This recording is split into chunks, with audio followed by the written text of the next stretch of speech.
El deseado de todas las gentes, capítulo 11, el bautismo. Este capítulo está basado en Mateo 3, 13 al 17, Marcos 1, 9 al 11, Lucas 3, 21 al 22.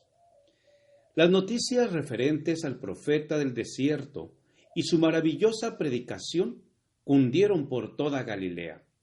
El mensaje alcanzó a los campesinos de las aldeas montañesas más remotas y a los pescadores que vivían a orillas del mar, y en sus corazones sencillos y fervientes halló la más sincera respuesta. En Nazaret repercutió en la carpintería que había sido de José, y uno reconoció el llamamiento. Había llegado su tiempo. Dejando su trabajo diario, se despidió de su madre y siguió en las huellas de sus compatriotas que acudían al Jordán. Jesús y Juan el Bautista eran primos, estrechamente relacionados por las circunstancias de su nacimiento. Sin embargo, no habían tenido relación directa. La vida de Jesús había transcurrido en Nazaret de Galilea, la de Juan en el desierto de Judea. En un ambiente muy diferente, habían vivido recluidos sin comunicarse el uno con el otro. La providencia lo había ordenado así. No debía haber ocasión alguna de acusarlos de haber conspirado juntos para sostener mutuamente sus pretensiones. Juan conocía los acontecimientos que habían señalado el nacimiento de Jesús. Había oído hablar de la visita a Jerusalén en su infancia y de lo que había sucedido en la escuela de los rabinos.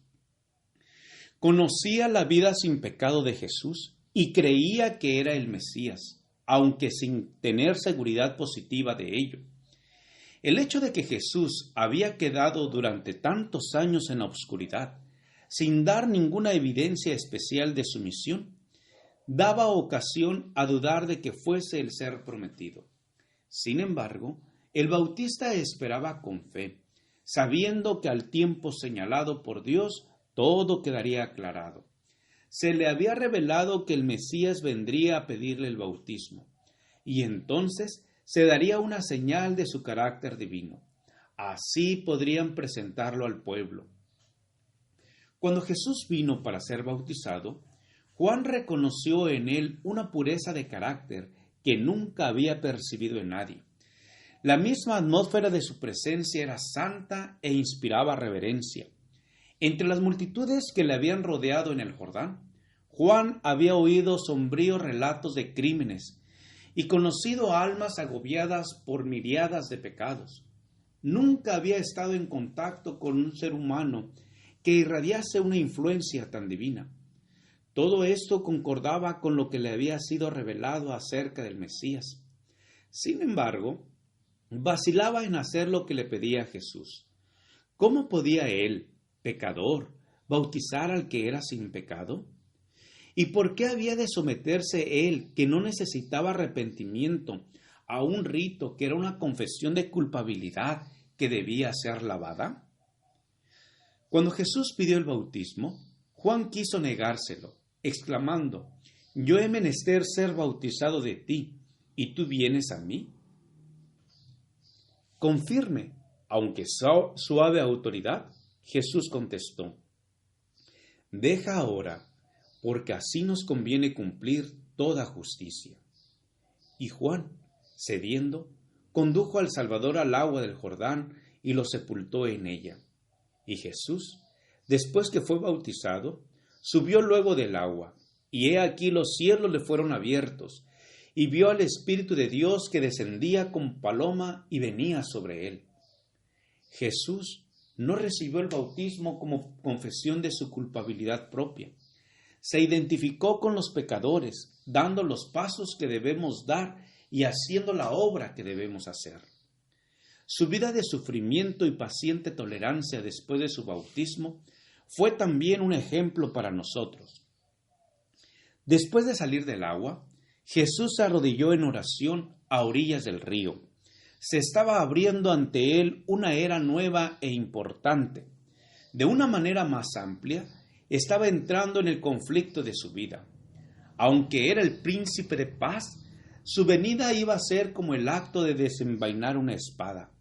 El reino que había venido a establecer era lo opuesto de lo que los judíos deseaban.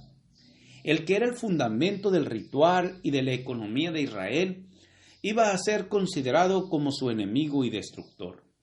El que había proclamado la ley en el Sinaí iba a ser condenado como transgresor. El que había venido para quebrantar el poder de Satanás sería denunciado como Belcebú.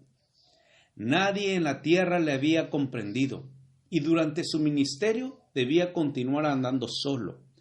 Durante toda su vida, su madre y sus hermanos no comprendieron su misión, ni aun sus discípulos le comprendieron. Había morado en la luz eterna, siendo uno con Dios, pero debía pasar en la soledad de su vida terrenal. Como uno de nosotros, debía llevar la carga de nuestra culpabilidad y desgracia. El ser sin pecado debía sentir la vergüenza del pecado. El amante de la paz debía habitar en la disensión. La verdad debía morar con la mentira, la pureza con la vileza. Todo el pecado, la discordia y la contaminadora concupiscencia de la transgresión torturaban su espíritu. Debía hollar la senda y llevar la carga solo. Sobre aquel que había puesto su gloria y aceptado la debilidad de la humanidad, debía descansar la redención del mundo. Él lo veía y sentía todo, pero su propósito permanecía firme. De su brazo dependía la salvación de la especie caída, y extendió su mano para hacer la mano del amor omnipotente. La mirada del Salvador parece penetrar el cielo mientras vuelca los anhelos de su alma en oración. Bien sabe él cómo el pecado endureció los corazones de los hombres y cuán difícil les será discernir su misión y aceptar el don de la salvación. Intercede ante el Padre a fin de obtener poder para vencer su incredulidad, para romper las ligaduras con que Satanás los encadenó y para vencer en su favor el destructor. Pide el testimonio de que Dios acepta la humanidad en la persona de su Hijo. Nunca antes habían escuchado los ángeles semejante oración. Ellos anhelaban llevar a su amado comandante un mensaje de seguridad y consuelo, pero no. El Padre mismo contestará la petición de su Hijo. Salen directamente del trono los rayos de su gloria. Los cielos se abren y sobre la cabeza del Salvador desciende una forma de paloma de la luz más pura, emblema adecuado del manso y humilde. Gracias por escuchar este audio. Te invito a escuchar la siguiente parte. Jehová te bendiga y te guarde. Con aprecio, Pastor Juan Manuel Flores Espinosa.